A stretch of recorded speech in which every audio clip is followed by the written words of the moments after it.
But when it comes to Christie's cap on property taxes, is it really best for New Jersey? Joining me now is Assemblyman DiCicco and State Senator Sweeney. Good to see you guys. Good to see you, Thomas. Senator Sweeney, let's get right to it. You say the governor's not being realistic here with his 2.5 cap, that your 2.9 is more in line. Well, his cap cites in Massachusetts. He's done nothing but talk about how it worked in Massachusetts. But the circumstances were completely different. You know, the governor's more interested in a soundbite than actually having something that will work. And that's what's important, is putting something in place that's not going to jeopardize public safety or the quality of our communities, but will reduce taxes. The governor's position is simple. It sounds good. It's a wonderful plan, 2.5%, but it's not real. I know you basically want to allow local governments to bank the difference between that 2.9 cap. Is that the way to go, Assemblyman? Well, obviously not.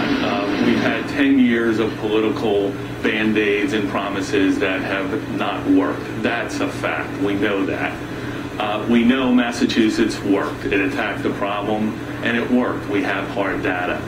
I have to ask why the other side is so afraid of letting the voters decide this issue and put it on the ballot so it's an up or down vote. This isn't the governor's choice.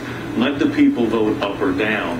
If they vote yes, then they have spoken. Isn't that what we're supposed to be about? That is the ultimate question here, Senator. What about the voters? Shouldn't they have control?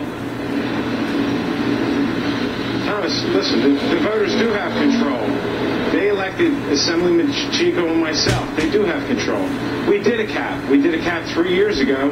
It took an average tax increase of 7% down to 3.3. We have proof that what we've done does work, and we continue to refine it to make it work even better. You know, no one's going to say the taxes are low in New Jersey. In fact, why 2.5%? I think we should be at 0. I think we should get to a point where we don't see increases in taxes. And I think the people in New Jersey have had enough. We collect plenty of money in taxes. It's the way we spend money. The governor's not attacking the true problems. He's got a soundbite, the Massachusetts model. But, you know, no one's saying where the billions of dollars would come to, like it was in Massachusetts, where they gave influxes of cash to all these communities when they put the cap in place. Look, we have to make sure we do something that works, and we're responsible. The voters elected myself and Assemblyman DiCicco, and we have no problem standing before them. But why not give complete control? Why not give complete control to the voter and have them decide on future hikes? Well, are we going to do it on every single thing we act on at this point? Thomas, there's many, many issues that we decide on that are controversial. The budget. Do we put the budget? Why don't we put the state budget up for voter approval? I bet you that wouldn't pass. You know, so it's okay for us to do some things, but other things the voters should decide on. Listen, we were elected to make decisions, and we are making decisions. And we get that. Assemblyman, why isn't this getting out of committee here? You'd have to ask the Democrats why it's not getting out of committee. Frankly, I think it's inexcusable.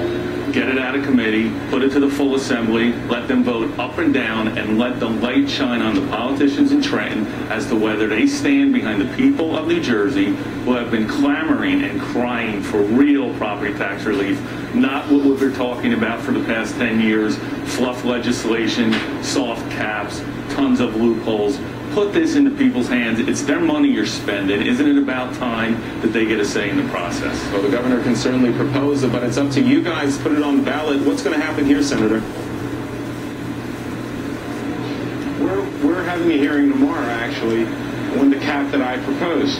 Because it's a real cap, and we're going to have a hearing on it, and we're going to hopefully vote it out of committee. We want to get something to the governor as quickly as possible to continue to rein the cost of government in. You know, soundbites people love. Christy Whitman promised us 30% tax cut, and, you know, she gave them a 30% tax cut, and it almost ruined the state. And we'll have to leave it there. We're not going to repeat the mistakes of the past. We're certainly going to see and follow where this one goes. Assemblyman DiCicco, Senator Sweeney. Thank you, Thomas.